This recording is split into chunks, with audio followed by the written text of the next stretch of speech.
My name is Zorina Merrick, and I am 34 years old, living in the beautiful and unpredictable city of Portland, Oregon. As I stand on the balcony of my apartment overlooking the vibrant skyline, I often wonder how I got here, standing at the edge, grappling with emotions that churn inside me like the mighty Willamette River below. I have a decent job at a marketing firm downtown, where I strategize campaigns for corporate clients, a role that requires creativity and ambition, skills I have honed over the years.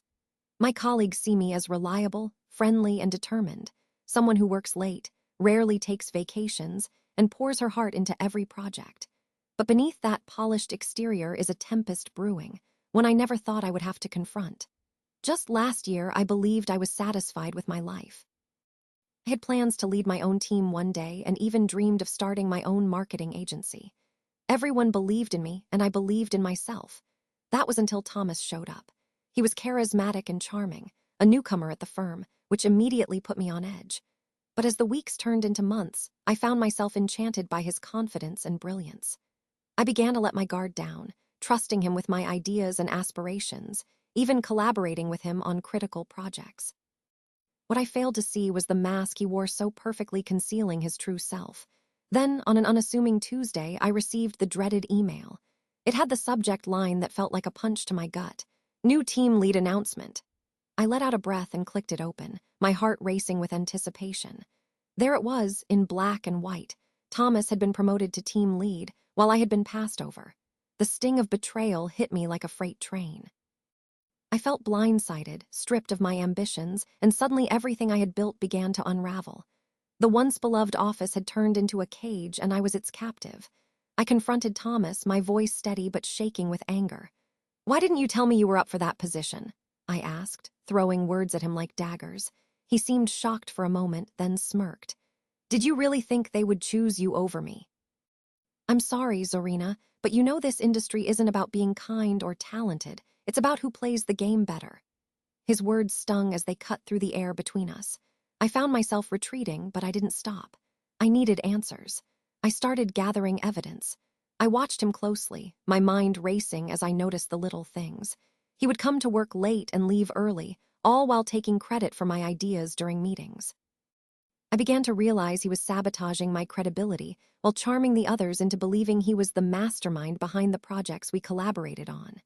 Each passing week felt like torture, filled with moments of despair where I questioned my worth.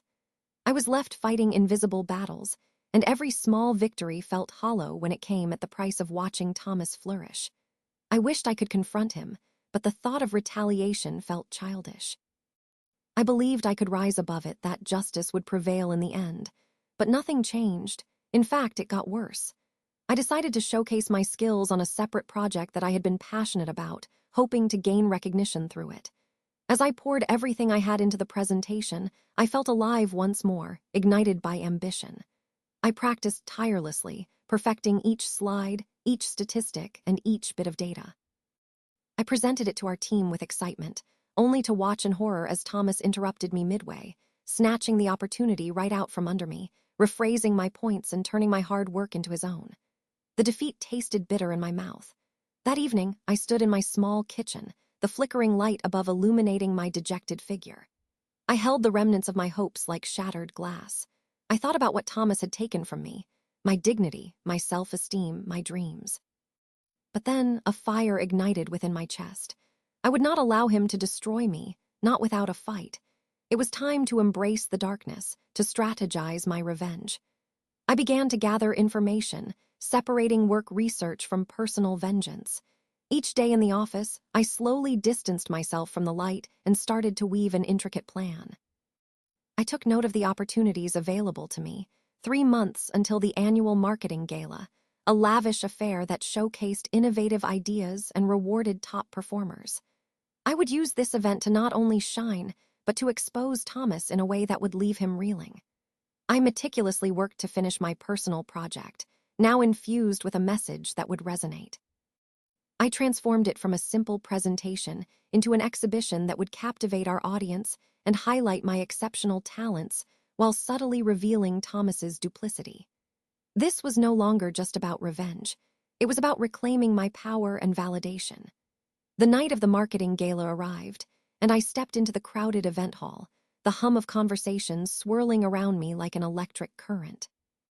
Dressed in a sleek black gown that gave me confidence, I noticed Thomas, surrounded by admirers, showcasing himself as the golden boy of the firm. I masked my disdain with a warm smile as I approached him, plucking up the courage to engage in light conversation, using each word as a carefully placed strategy. As glasses clinked and laughter echoed around us, I felt a rush of adrenaline. It was time. When the presentation segment of the evening began, my heart raced as I took the stage. I spoke with fervor, captivating the audience as my slides captured visuals of my work. As I articulated my passion, I made subtle jabs at the way ideas can be misrepresented in the workplace.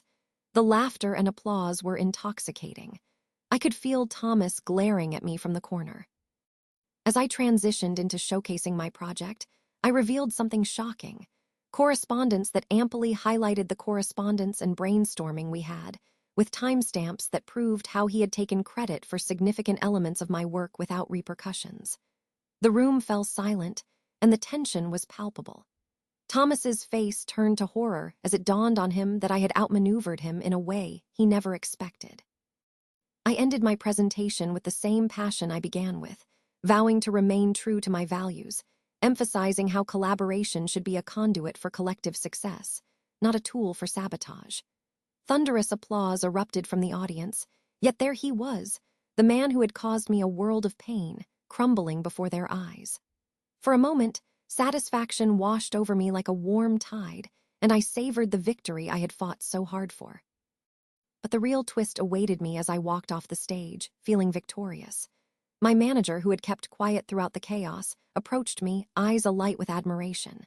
"Zorina, your presentation was powerful. I want to discuss your future with the company. You deserve to lead a team." As I nodded, my heart racing with hope, I glanced back at Thomas, who had slunk away, his facade crumbled, and in that instant a profound realization settled over me. I had not only reclaimed my power, but had inadvertently ignited a flame of compassion in me, realizing that the darkness he held overshadowed my own. I felt a strange sense of closure. The battle had left me wounded but stronger. As the event came to a close, I stepped into the fresh Portland night, the air crisp against my skin. For the first time in months, I felt the weight lift off my shoulders. My path was clear, and I would no longer allow anyone to shape my narrative. It was time for me to write my own story, one of resilience and hope. Yet as I turned to leave, a gentle tap on my shoulder made me pause. Thomas stood there, his posture defeated but oddly contrite. "Zorina, I was wrong," he said quietly, his voice shaky. "I never meant for it to go this far. You were right about everything." I allowed myself a moment to consider the sincerity in his eyes, my resolve softening, but the flicker of caution still lingered. Forgiveness was a double-edged sword, but maybe it was worth contemplating. After all, perhaps the best revenge was not in the downfall of another, but in my ascendance.